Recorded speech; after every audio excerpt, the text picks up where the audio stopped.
우병탁 신한은행 부동산 투자자문센터 팀장 연결돼 있습니다. 나와 계십니까? 네, 안녕하세요. 신한은행 우병탁입니다. 예, 팀장님. 그러니까 규제가 좀 완화된 건데 규제가 완화되면 시장은 좀 활기를 띨 것 같긴 합니다. 어떻습니까? 우선 하반기에 크게 우려가 됐던 역전세에 관련된 이슈들이 걱정 수준을 좀 벗어나서 어느 정도는 충격을 이번 경제정책 방향을 통해서 DSR 완화되면서 충격이 좀 흡수될 수 있을 것으로 보여집니다. 예, 실제로 뭐 이렇게 상담하는 사람이 좀 많이 늘었습니까? 지금 아직까지는 그 구체적인 실행 방안에 대한 내용까지 나오지는 않은 상황이어서 예. 세부적인 상담 일정이 서둘러서 잡히지는 않고 있습니다. 세부적으로 그 구체적인 한도, 그 대상이 되는 보증금의 범위 이런 것들이 마저 정리가 되어야만 상담으로 이제 추가적으로 연결될 수 있을 것이라고 생각이 됩니다. 네, 일단 이 규제를 완화한 게 궁극적으로는 세입자를 보호하기 위한 조치지 않습니까? 이게 좀 효과가 있을 걸로 보십니까? 네, 우선 뭐 여러 가지 그 임대인에 대한 대출 완화라고 하는 측면으로 좀 인식이 되면서 우려되는 측면이 있기는 합니다만 실질적으로 그 피해가 의도와는 상관없이 임차인에게 먼저 충격이 와닿을 수 있는 부분이 있어서 예. 임대인에 대한 대출 완화라고는 하지만 그 효과는 실질적인 효과는 세입자인 임차인에게도 충격 완화로서 완충장치의 역할을 할 수 있을 것으로 예상이 됩니다. 예, 그런 순기능이 있을 걸로 기대가 되는 거고요. 그럼에도 불구하고 이게 결과적으로는 돈을 더 많이 대출해주겠다는 거 아닙니까? 그만큼 대출을 받는 금액이 늘어나는 건데 이거에 대한 우려도 있는 것 같습니다. 어떻습니까?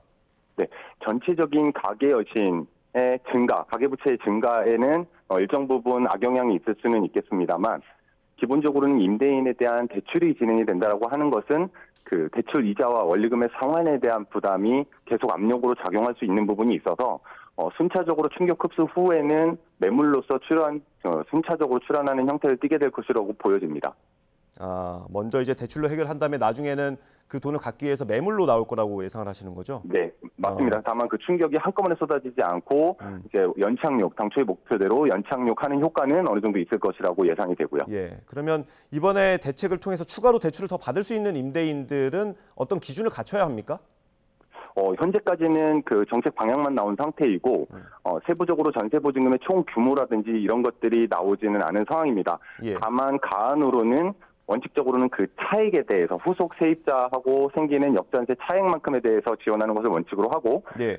DSR 40% 대신 DTI 60%가 적용이 되면서 평균적으로는 1억 5천 정도에서 1억 7천 정도까지 차액을 일반적으로 대출을 받을 수 있을 것으로 예상을 하고 있고요. 다만 대상이 되는 전세보증금의 규모가 이제 전세보증금 반환보증에 대한 가입이 의무화가 되게 되는데 네. 그 대상이 되는 것이 현재 허그 기준으로는 수도권이 7억, 그다음에 수도권 외 지역은 5억까지가 한도인 상황이어서 네. 세부 실행안에서 전세금의 규모가 이보다 좀 더 상향 조정되어야만 서울 수도권 지역에서는 실질적인 의미가 있을 것으로 예상이 됩니다. 물론 그 예. 내용은 정확하게 그 구체적인 실행 방안이 좀 나와봐야 알 수 있을 것 같습니다. 그렇고요. 이 대책, 이 제도라고 불러도 될 것 같긴 한데 이걸 이용하는 임대인들은 어느 정도 될 것 같습니까? 예측이 가능합니까? 금액이나 숫자 이렇게 가늠할 수 있습니까? 추산 자체를 하기는 조금 다소 어렵고요. 다만 종전에 한국은행에서 하반기 동안 역전세 상황에 처한 임차인 총수를 100만 명, 102만 명 정도 상회하는 것으로 추산을 한 바가 있기 때문에 100만 명이요? 그렇죠. 총 추산 정도가 그렇기 때문에 이 중에서 일부 임차인들은 드물겠지만 이제 자력으로 상환 처리가 가능할 수 있을 것이고 대다수의 임대인들 같은 경우에는 기본적으로는 차익 수준, 그러니까 DTI가 완화된 범위 내에서는 보통 수천에서 1억 초반, 2억 정도 한도 내에서는 상당 부분 추가적으로 대출을 좀 신청하리라고 보여지고 있습니다. 그 100만 명 중에 당장 돈이 급해서 급매물로 파신 분도 있을 거 아닙니까? 좀 억울할 수 있을 것 같은데 좀 현장에서 그런 목소리 있습니까? 네, 다만 그럼에도 불구하고 지금 최근에 주택시장, 특히 서울 수도권 지역의 주택 가격이 그 급격하게 하락을 좀 진행을 하다가 최근 6개월 사이에 들어서는 거래량도 소폭 늘어나고 가격도 반등하는 모습을 보이고 있기 때문에 이번에 완화된 대출을 기점으로 해서 우선 급한 불을 끈 다음에 조금 더 이제 상승하는 추이를 보면서 천천히 매물로 내놓은 형태가 가능해지게 되면서 그 부분에 대해서는 시장 임대인 쪽 사이드에서는 일부 긍정적인 반응이 보이고 있는 것으로 생각이 됩니다.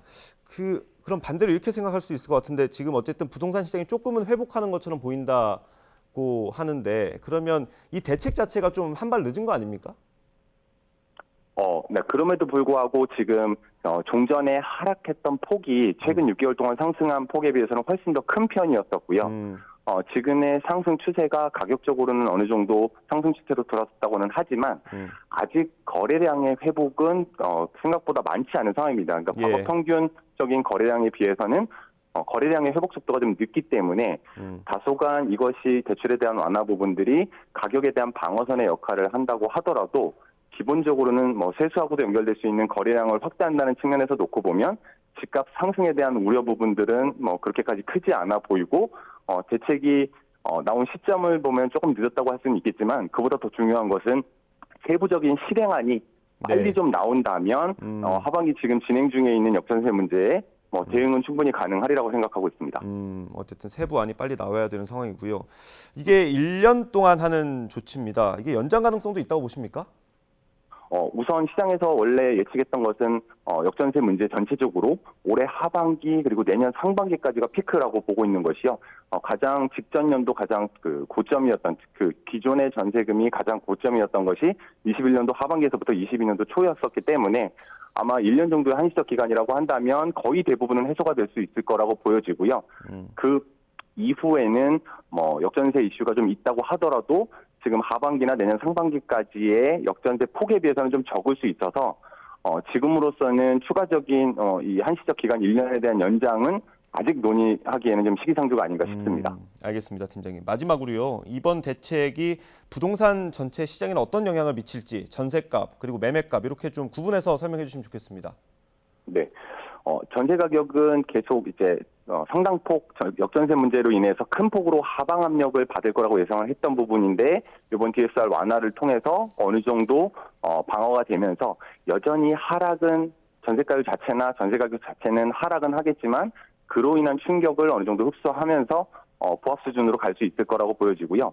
매매 같은 경우에는 시장 일각에서는 이번 가계부채에 대한 완화로 인해서 오히려 투자, 그러니까 새로 구입하는 것들에 대한 부분, 그러니까 부동산에 대한 투자까지 긍정적인 시그널로 작용하면서 집값 상승을 좀 부채질할 수 있을 거라고 보지만 실제로는 그 대출에 대한 부분이기 때문에 그 이자 상환에 대한 부담이 여전히 있어서 이 부분도 그렇게 크게 우려할 상황은 아니라고 보여지고 있습니다.